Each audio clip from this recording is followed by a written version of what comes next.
Good morning, everybody. Welcome to another episode of Dropping the Gloves. It's November 6th, Tim. It's a Wednesday morning. What did you get up to last night? Did you watch any of the election recap? No, no, I went to bed early. There's kind of no point. You had to be up till 5 in the morning when the official calls were made. Yeah. So you can follow it, but I don't. It's just not fun for me to chase that stuff. So no, I went to bed early, woke up early, and here I am. Talking to my family who lives in Canada, they stayed up till 3 a.m. watching it. Isn't that crazy? That Wow. they're more invested than I am. I checked it. I kept my eyes on it. But like you got to go to bed at some point. You got to get up early. So I'm not going to comment, on the outcome. I don't think we need to dip our toe in the political water, but I'm 2 for 3 in elections, Tim. I've only been an American citizen for the last 12, 13 years, I think. So I've been a part of 3 elections. 2 for 3. It's funny. Just I leave it at voted that. more than you have. I Yeah. turned 18 like the month before the '08 election, so I just barely made that one. Were you a part of the Obama wave? Not going to comment, John. Let's talk about People let's need talk to about the know. hockey. People need to know about our religion. They need to know about our politics. That's it. And our relationships, apparently. The Slack is I can't go a day without getting questions about Julia and what's happening there. So that's Loretta's all over you. Like, when are you going to pop the question? and you're all over me too with your I don't know, what do you call it? Clip art design that you're doing on all the pictures of me. I'm having some fun with Microsoft Paint. I think that's the program that I'm using. So, Tim, if you're not in our Slack and Patreon, you're missing out. It's a lot of fun. Tim was getting on me to put a picture in there, so I put a picture of Tim. He's like, real funny, and so I edited it. Now it's Tim with sunglasses, and Tim put a picture up of him and his girlfriend, and I had some fun with that, editing that. It was a lot of fun. We're just joking around in our Slack. So if you haven't joined yet, we've got a good group of people. We got Riley, we got Nate Fresh, Johnny Boy, Loretta. We got Matt. We got Ryan. We got Matt's, John. Lots of people. A couple Johns in there. It's growing by the day. So yeah, check it out. Go to our Patreon. Join up. It's cheap. It's a good time. But anyways, moving on. We're doing some deep dives today. Talking about some teams. We talked about this a couple of weeks ago. Instead of just doing carte blanche, throwing everything at the wall and see what sticks, we're going to focus on a few teams. Every couple of weeks, do a deep dive on a team, a deep dive on a topic. And today, we're doing the Minnesota Wild and the Dallas Stars, a big Central Division deep dive because we did a vote in our Slack channel. I think we might have did it on social media, the strongest division in the NHL. And across the board, it was the Central Division. Looking at the league, Eastern Conference is slowing down a little bit. The Western Conference seems to be improving, and especially the Central Division when you have the Winnipeg Jets out of the gates extremely fast. The Minnesota Wild winning, the Dallas Stars, a Stanley Cup contender every single year now. The Utah Hockey Club all of a sudden spending some money and winning some games. The St. Louis Blues having a resurgent year. Nashville Predators stinking it up, but still a dangerous team. The same can be said for the Colorado Avalanche, who are dealing with injury issues, as Tim likes to say every time we talk about them. But they're still a dangerous team. And then the upstart Chicago Blackhawks, who are slowly but surely building around Connor Bedard and trying to revitalize that team. So there's no easy out in the Central Division as compared to the Atlantic or the Pacific or the Metropolitan, where you have some teams that it's like, okay, we're taking this night off. But I did a deep dive into the Minnesota Wild team. My first NHL team. I signed there right out of college, played for the Houston Aeros for a few years, got my first big call up just before Christmas in 2007, 2008, and I stuck. Did not get sent down once. I didn't play that game up and down minors to the NHL. I just stuck right away. The GM knew they had a GM, and they did not want to risk losing me on waivers. So I was there for good. They didn't even let me play. Do you know this? I wanted to go back after the season because we had a big playoff push when I was there. We missed out on the playoffs by 1 point. I think last game of the season we won, but the other team we were chasing won as well. 1 point we missed out. I think we got 89, 99 points, something. We were really good.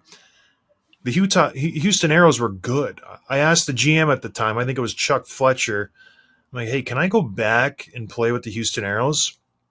He said, no, you're too valuable. We don't want you to get hurt. It's a hand of God. He wouldn't let me go and play with Houston, so I had to drive my sorry behind back to Houston with my Chevy Silverado, pick up all my stuff. I watched a playoff game, and I left, I think, a couple days later. I wanted to go and play for the Aeros. They said, no, you are one of the key cogs to this future of this franchise.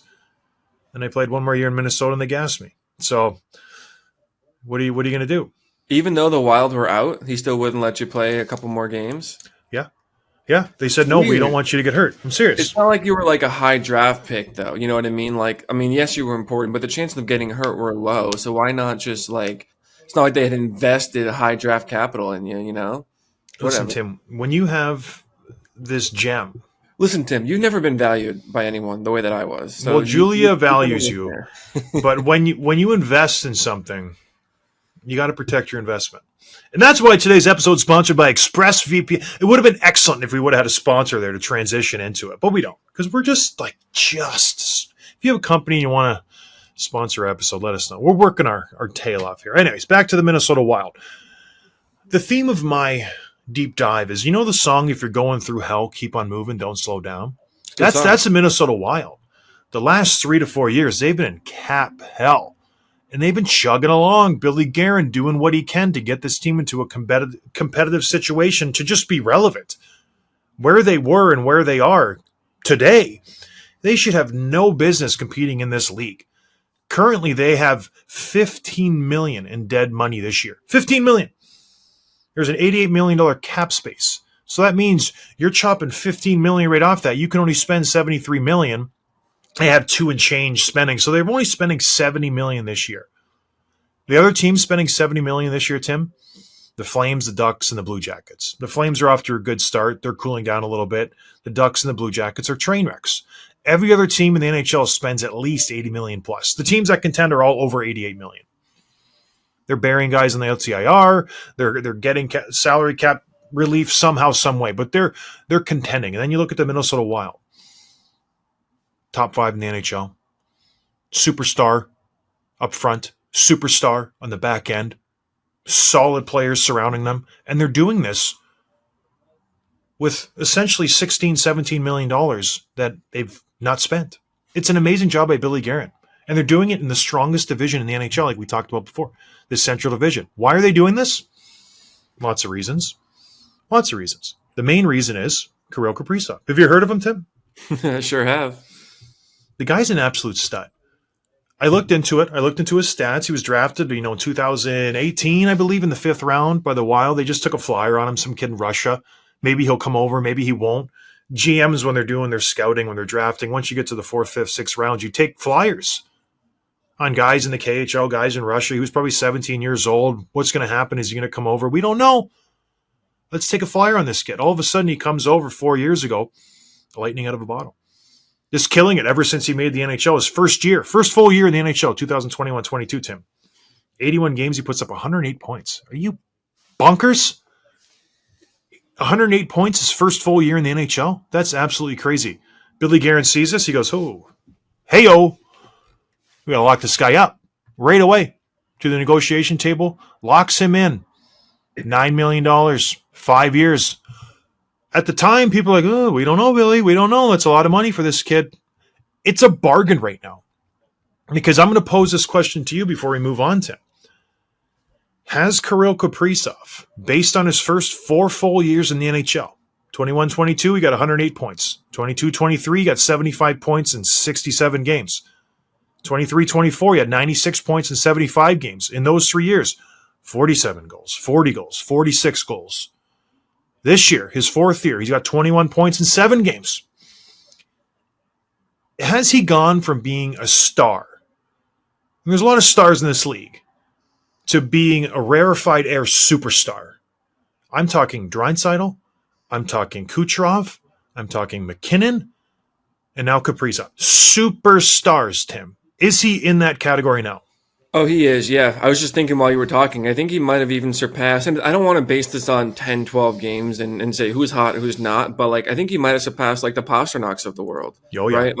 Marner, Panarin, Marner for sure, but those types of players, I think he's just between that level and the next level. He's maybe not quite McKinnon Matthews level, but yeah, he's a stud. And I don't mean any disrespect, like we always say to the Boldies and Zuccarellos of the world, but what Kaprizov has done is prove that he can generate offense on his own he can be the best player on the ice for either team, and he make the players around him better. But he doesn't need a Draisaitl to be McDavid. Yeah. He's Kaprizov all on his own. So, and again, he absolutely certainly benefits from good players around him. But as this cap situation opened up, like I'm sure you're going to get into, and they bring in more talent, this could be really scary.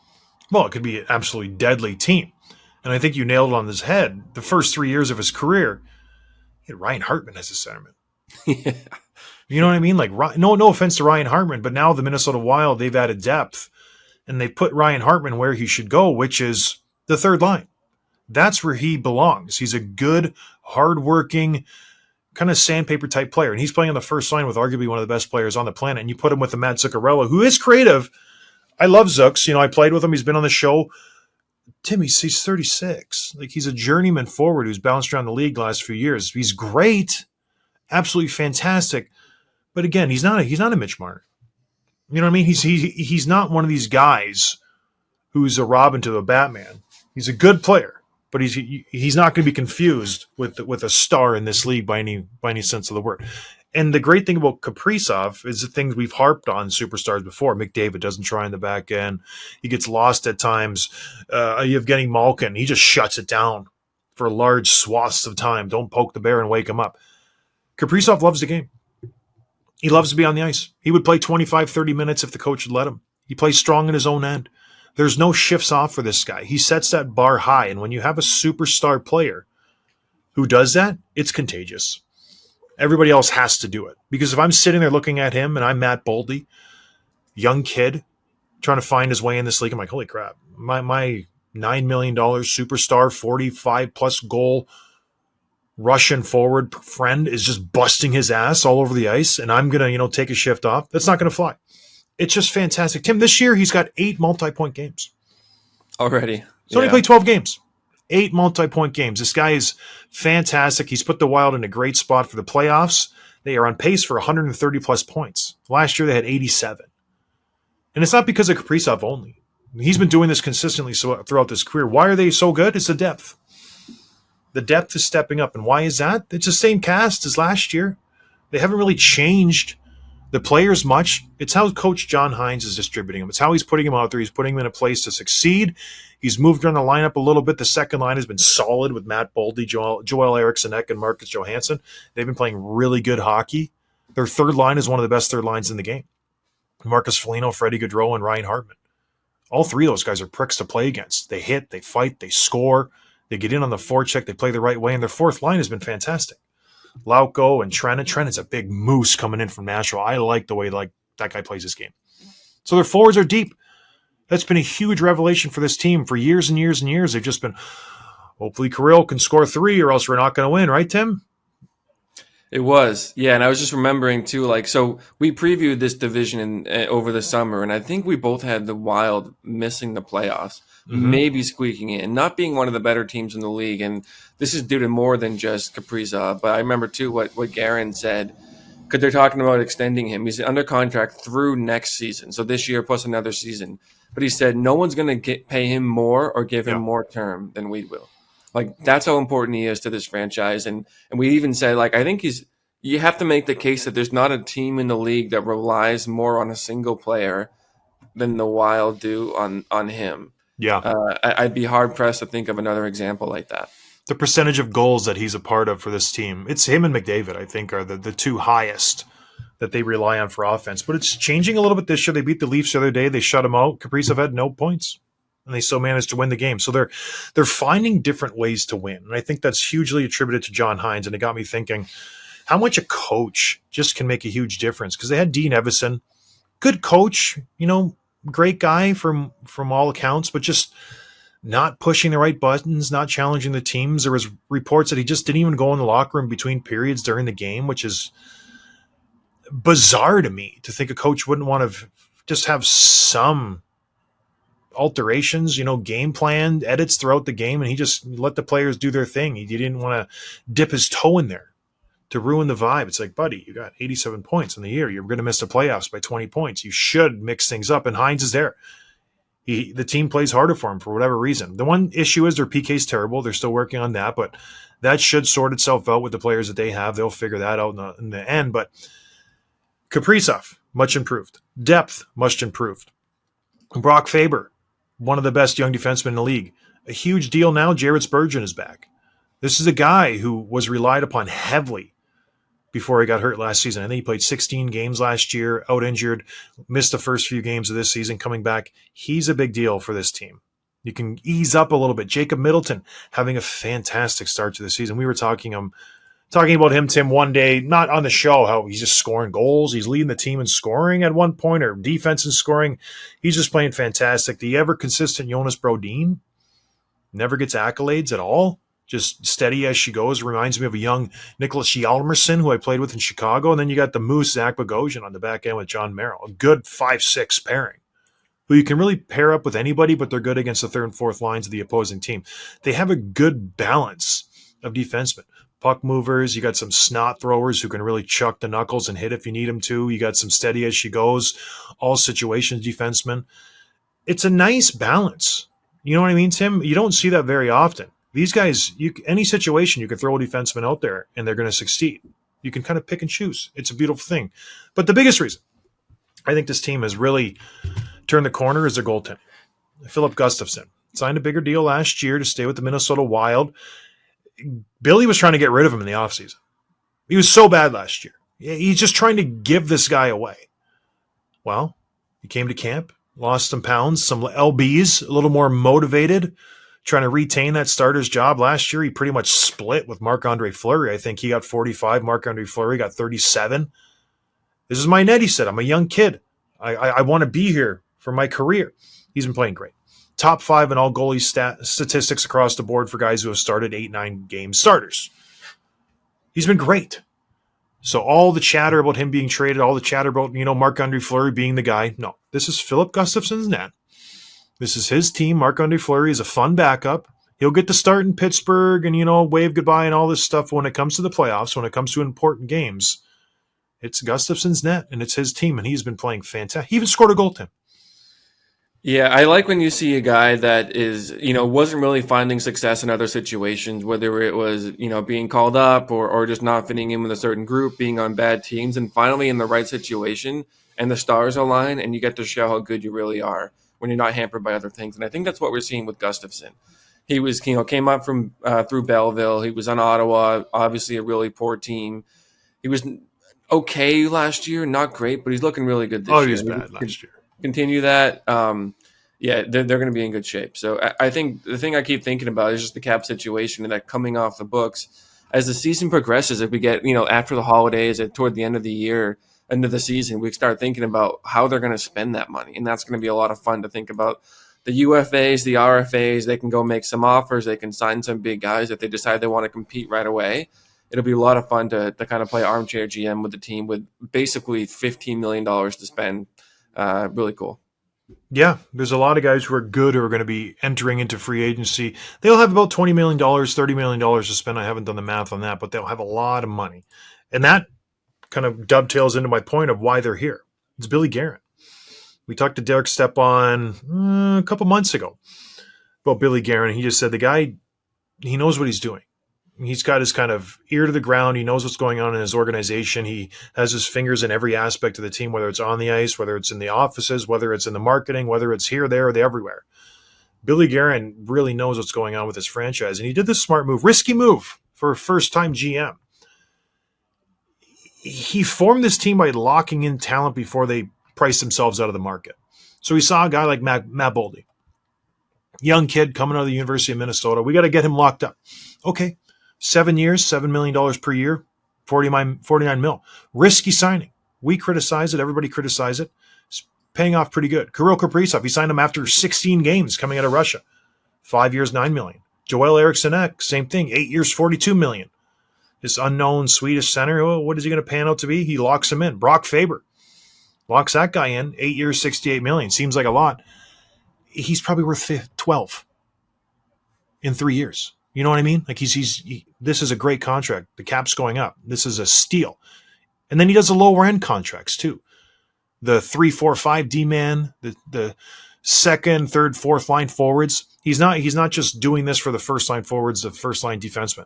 Jacob Middleton, 4 years, $17 million. It's a great contract. This guy's a stay-at-home defenseman. He does everything right. He's putting pucks in the net this year offensively.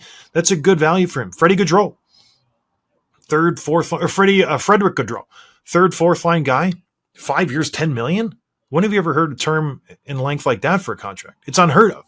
Usually these guys sign 2-year deals, 3-year deals max. He locks him in at 5 years, $10 million. Marcus Foligno, 4 years, $4 million. This guy could easily be making $6 million, Marcus Foligno, in the right situation.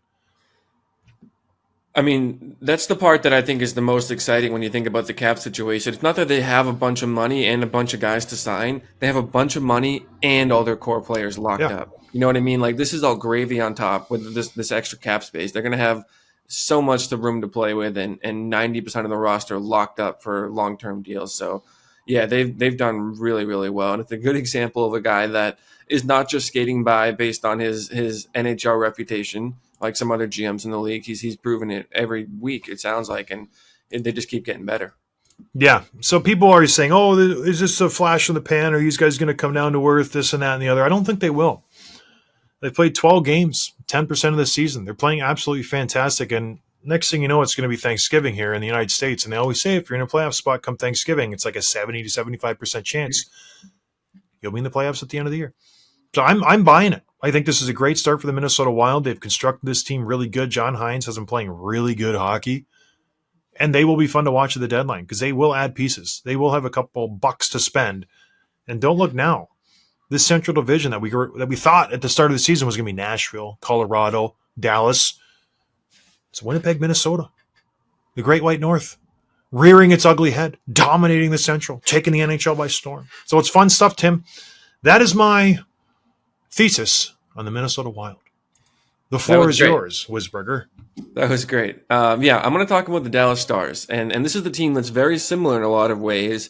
In terms of where they are in the standings and how the team is built, but they're very different in how they got here. So I'm going to start with the expression that we heard from Matt Duchene. We also heard, through the playoff run last year, and that's a little less for a lot more. And Duchene told us on the show, and if I remember, I'll add that interview to our show notes in case you haven't listened to it. He talked about the idea, it was on their wall, and it's like each of the guys is going to just do a little bit more and get a little bit less for a better result as a team. So it's not about individual stats anymore. It's about all the guys pulling the rope evenly, doing what needs to be done, doing their job, and focusing on the team success over individual success, which sounds obvious. It sounds like a thing that should be easy to buy in, but it's not. There's a lot of egos. There's a lot of different coaches that have different mindsets, and he had basically shared how much the whole team was in on it. So many of us, I think, including myself last year, I think I had the Stars versus Canes and Stars taking it all in the Cup final last year. But I think most of us thought that the Stars were at least headed to the Western Conference Finals and probably the Cup, only to lose to the Oilers. In 6 games, they ran into a hot team that let up a lot of goals in that series. And disappointing, I think. But if you think, okay, well, Wyatt Johnson had 16 points. He was tied with Jason Robertson, who had 16 points. Miro Heiskanen had 16 points. Ottinger was great. You saw a resurgence from Ben and Sagan that you hadn't seen in years. They were putting up, stats to a point that we just haven't seen them in 3, 4, 5 years. Okay, disappointing, but good things are coming. You got the veterans stepping up. You've got the young kids who have finally arrived. This is going to be a dangerous team. And here we are now. It's kind of a weird situation. If you look at some of the stats, Matt Duchene leads the team with 15 points. It's not Robertson. It's not Hintz. It's not Johnston. It's Matt Duchene. 34, I believe he is. You have Jason Robertson, the guy who had 109 points just a couple of seasons ago, only has 7 points so far in 11 games. Rupe Hintz, again, back-to-back 37-goal seasons, 75-plus points, who seemed to be the next superstar in the making in this league, the next goal scorer who's 40-plus threat every year.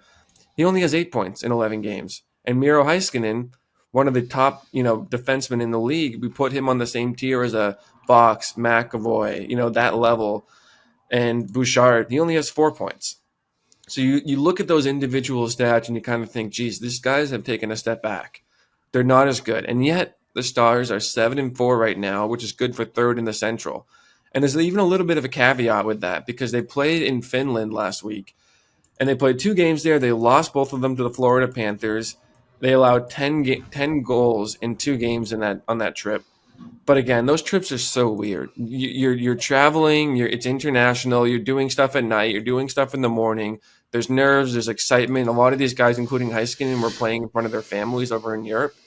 It's hard to read too much into those games. And so maybe they would have lost both those games even if they weren't in Finland, but they were. There's always a little bit of weirdness there because before that road trip, they were 7-2. They had the 5th best goal differential in the entire league, and they were second in the division. So here they are now 3, only 2 games. You take those 2 out, and they're still very, very good. Which kind of asks the question, how are they doing it despite their stars putting up fewer numbers, even pedestrian, you might say? And that goes back to that expression of a little less for a lot more. So the first thing that you're going to see is that they're running completely balanced lines, which is something that almost no other team in the league can match them on. We've talked about this for probably 2 years straight now. The depth that they have, the balance between the old, the prime, and the young players, and just being able to roll their depth line after line, just basically every single night, is something that's one of their greatest strengths that most teams and most coaches around the league would just die for. And then you dig into the stats a little more and you realize there's a perfectly reasonable explanation that creates some funky stat lines, but overall team success. Like Jason Robertson, only 7 points. He's on the 3rd line now. Their 3rd line has him and Wyatt Johnston on it. And by the way, don't forget Jason Robertson also had surgery on his foot this offseason. He missed all of training camp. He missed most of the preseason. I think a slow start was to be expected. And even with the 3rd line, assignment, he's still playing. He's still getting his minutes. Between power play and all that, he's still getting plenty of ice time. Matt Duchene, I mentioned, he leads the team in points. He also leads the team in power play points, and yet he's on the 2nd power play unit. How often do you hear that at any point in the season? Can you even think, John, of a time like what our most highest power point producers on our 2nd unit? It's not very common, right? The Stars have also been very intentional about developing their young players into responsible and 200-foot players, even if it means sacrificing offense and individual stats, which is why you're seeing Robertson put up fewer points and Wyatt Johnston, some of the other guys. Meanwhile, I don't think you're seeing the same thing, and I'd hate to keep throwing shade at the same guys, but from Marner and Pastrnak and Panarin, those guys go out and score, and we'll kind of figure out the rest of it around your ability to create offense. It's a different system here with Dallas. They're saying play the 200-foot game first, be responsible. And I already mentioned this, but the team's rolling 3 lines basically evenly. The first 3 are just they're mixing and matches. Guys are in and out of the lineup. Sagan's day-to-day right now. Different guys have missed time, but they're mixing and matching those 3 lines and basically rolling them evenly every single night. And the 4th is getting a few shifts a period. And the 4th is still pretty good, their 4th line. So this is not the same team. When I talked about Jason Robertson's 109 points and Rupe Hintz's 37 goal campaigns and the Stars putting up all these like great regular season numbers, it's not the same team at all that got more than 50% of their offensive production from the Robertson, Hintz, Pavelski line. They're deep. They are committed to this style of playing, and the whole, a little less for a lot more is more than just a mandate. It's something that's very important to them. So yeah, this team, there's a lot to like. And the last thing I'll add, and I'll hand it back to you, John. I was talking to our friend John on the Slack channel. He's a diehard Stars fan. I said, hey, this is the agenda for tomorrow. Like, what should I know? And because he follows his team religiously. And he pointed this out, and I thought it was really interesting. He said they're still searching for someone to fill the hole that Joe Pavelski left in the lineup. You think about that experienced number 1 center who can play in all situations. He has a net front power play presence, obviously with those deflections. He's good in the face-off dot. He's defensively responsible. All the things you could want from a guy like him, not to mention being, having 15 years of experience that he was teaching the young kids. They tried Wyatt Johnston in that spot, and he hasn't looked quite right there. He's not ready for that role just yet. I think Logan Stankoven has been in that spot, and he's put up a ton of points on the Hintz and Pavelski line, or Robertson line. But it's just not quite gelling yet. So I think once they figure out the lines that commit and work really well, the offense will start to come. And then obviously Logan Stankoven is actually leading all rookies in points. He has 10, just about 15 minutes of ice time. Still a young kid. He's still kind of finding his game. But I think we would have thought if there was a guy that was producing a ton of points, it would have been Wyatt Johnston, not Logan Stankoven. So I think there's still a lot to be figured out. But I think the Pavelski point is certainly interesting too. Yeah, they need to figure out their offense, I think, for them to be really, really a juggernaut. To put it into perspective, the Winnipeg Jets, which they're on a very storied run to start the season. They're 12-1. The Jets have played 2 more games, but they've almost doubled them in goals. So they have 30-some goals more than the Dallas Stars in 2 more games. I don't think the Stars are going to rip off 15 goals in 2 games. So there's a huge issue there up front. And when you look at that roster, there should be no issue whatsoever. I know it's a part of their game type. They play a very tight game. They don't extend themselves too much. They don't give up odd man rushes. They always have someone covering. But when you look around the league, and the only teams that are below you in goals for are the New York Islanders, the struggling Nashville Predators, the Anaheim Ducks. Like it's a big issue that they need to rectify. You can't win unless you're scoring goals, but everything else with this team is fantastic. Jared Ottinger is a star in this league between the pipes, and they have Jake, depth. yeah, Jake, I always call him Jared. you And do. the back end is just really, really solid. So And I would mention too, like their goals against, they're tied for second in Yep. fewest goals against, and so they're not allowing a ton either, which I think is an important point. No, yeah, and that's how they play their game. I think that's why you're seeing Jason Robertson and Rupe Hintz and all these guys taking hits on their points, just because that's not how they play their game. They can if they want to. If you want to roll them and let her fly, they can put up points, but they know when they get to the playoffs, those games are few and far to come by. You don't see many huge scoring games unless you're the Edmonton Oilers in the playoffs. So they're playing it the smart way, and I think they're a veteran team. They will pick it up, and things will start going their way. Their shooting percentage can't be solid right now, but it's just, it is what it is. They will be a team to reckon with at the end of the way. Just unfortunate right now they play in a division that 2 teams have had an incredibly strong start, and this is the thing with the new playoff format. When you come to playoff times, and this was the issue with the Atlantic Division for years and years and years, why the Toronto Maple Leafs just got the worst end of it year after year, playing the Boston Bruins in the first round of playoffs, because the Tampa Bay Lightning would be first and the Bruins and the Leafs would be second and third. Now in the Central, it's like, okay, well, like we know who's going to be first. It's going to be the Winnipeg Jets for the most part, and then the Dallas Stars get stuck with the Minnesota Wild, who's a very strong team.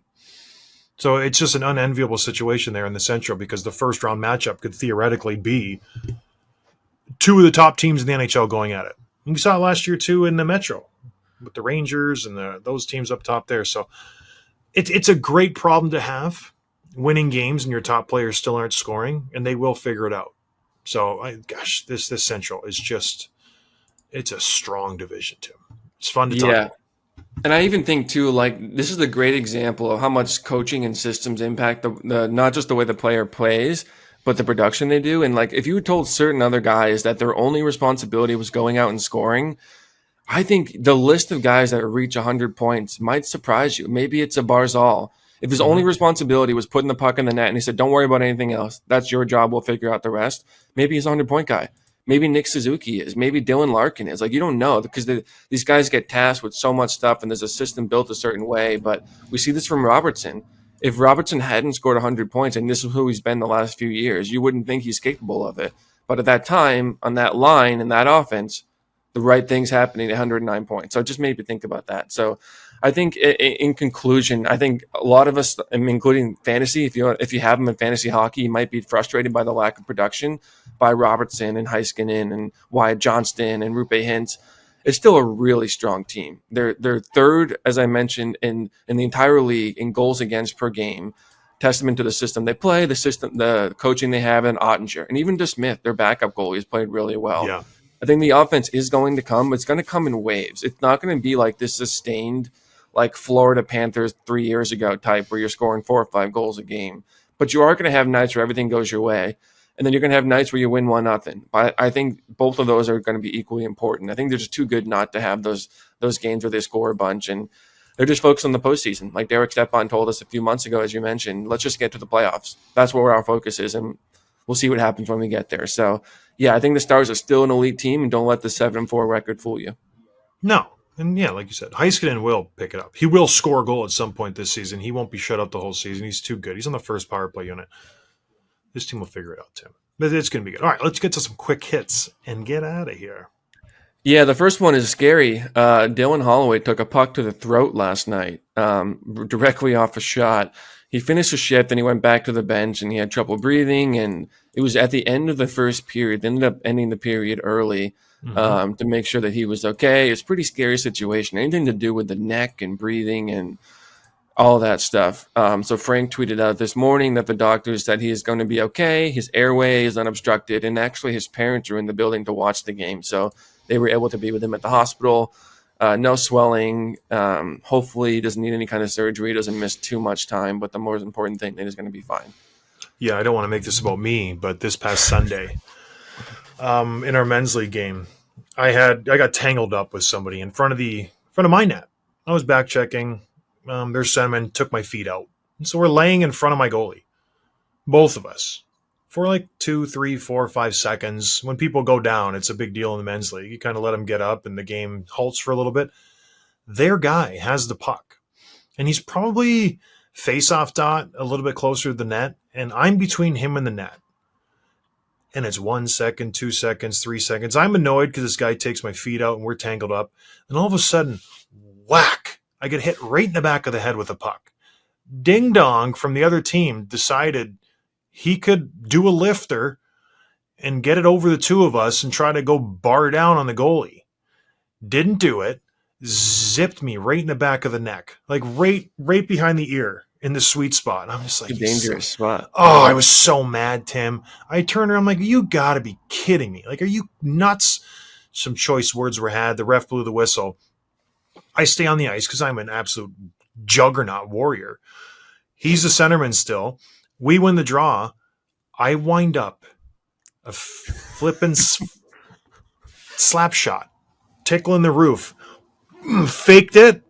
He flinched. Tim, I go Maine to Maui, top shelf on the goalie. Oh, it felt so good. It felt so good. It was just one of those moments where I was like, that was pretty cool. Their whole team flinched when I wound up. They're like, he's not going to do this, is he? Is he going to do it? He's going to do it. And I just faked him. Boom, gone, coast to coast. Not bar down, but close to it. Very, very good shot. So anyways, I just thought of that when Dylan Holloway. By the way, our team's on a little winning streak. We're doing pretty good lately. So we're not. You haven't talked about it at all. Last year was not a good year. I would go to it's same team. The A League or the Senior League? No, the Senior League. The A League. We won the championship last year, and I just, it's not cheap to play. Like they keep raising the ice costs too. Yeah. So both teams are like, hey, we need $400 per team. I'm like, I'm not paying $800 to play a game on Sunday night when I might not make it to every game. So I told the A team maybe I'll play in the playoffs, but ever since I've done that, I'm being heavily recruited by other teams in the A League. They go, oh, you're not playing with Newtolos. What do you think? You skip on over to this team. So I'm actually considering it because my team last year is very strong. And so I might just be one of those gunslingers and just go from team to team, whatever team needs me, and just go and mix it up a little bit. Because there's no contracts. I'm a free agent after every year, Tim. That's how it works. I don't like to tie myself down. But yes, I play with my my church team, my two priests, and we have gotten a lot better. We used to just get worked every single game, but now in our last three, we're 1-1-1.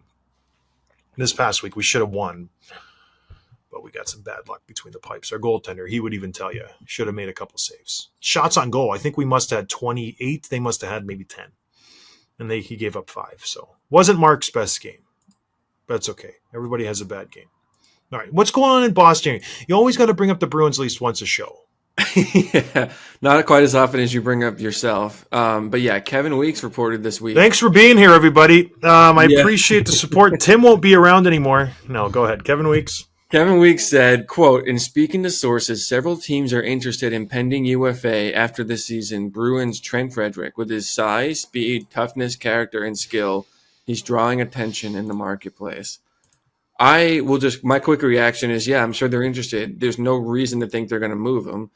They drafted him in the first round. He's been in the lineup for like 4 or 5 years now. He's a good young player, not quite offensively gifted like we thought he could have been, but he's hard to have like a middle six forward who has that size, who can skate pretty well and is willing to fight.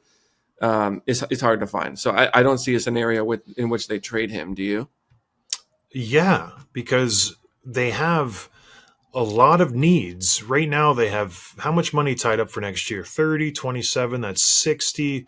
They have $70 million tied up for next year already. and that's between what, 12 people. You got to re-sign Brad Marchand. You got to figure out the back end.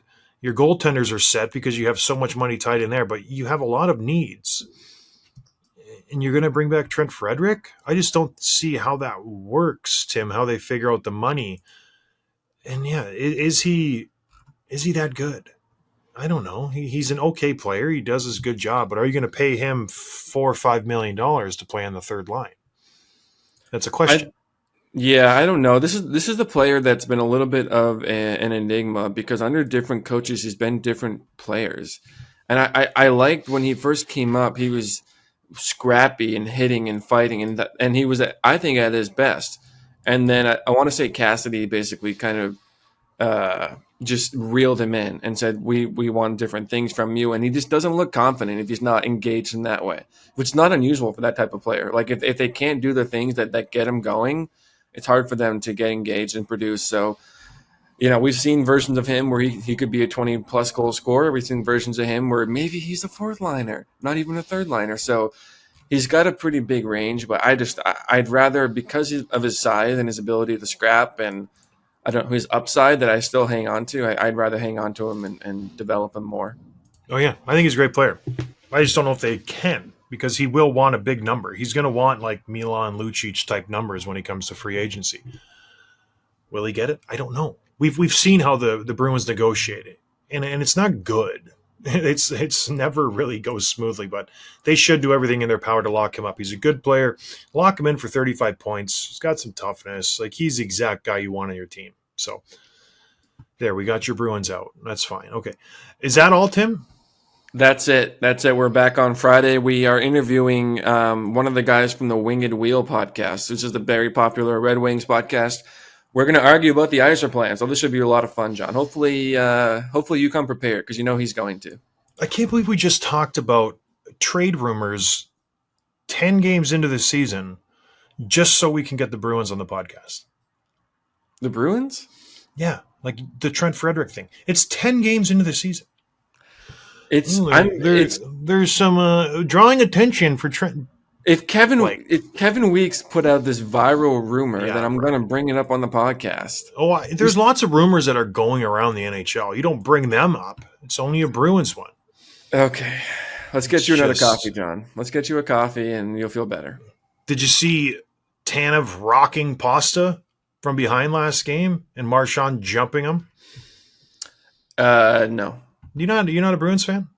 You know what? I'm less and less of a Bruins fan. I think a combination of not having the way to watch most of the games, this podcast covering all the teams, and then just the Bruins doing a lot of things that makes it hard to be a fan. Yeah, I find myself, following that single team less and less and focusing more on the whole league. Well, they just got worked by the Leafs 4-0. Like, wasn't even close. It was not a good game whatsoever. It was awful. Play. Yeah, so the Bruins are in trouble. We talked about them. Oh, they're going to win a couple and they're going to be back in it. They beat the Flyers and the Seattle Kraken. Big deal. They will go on an epic losing streak, and they will just be in the dumps. I can't wait for it. I'm very excited. But anyways, everybody, thank you for joining us. We appreciate the support. I apologize for Tim and his Bruins fandom. Kind of ruins the show a little bit for me, but I'll move on. I'll soldier on. I think you should too. Join our Patreon. It's a beautiful thing. Come and chirp Tim in real time. It's a lot of fun. We'll talk to everybody on Friday. Cheers.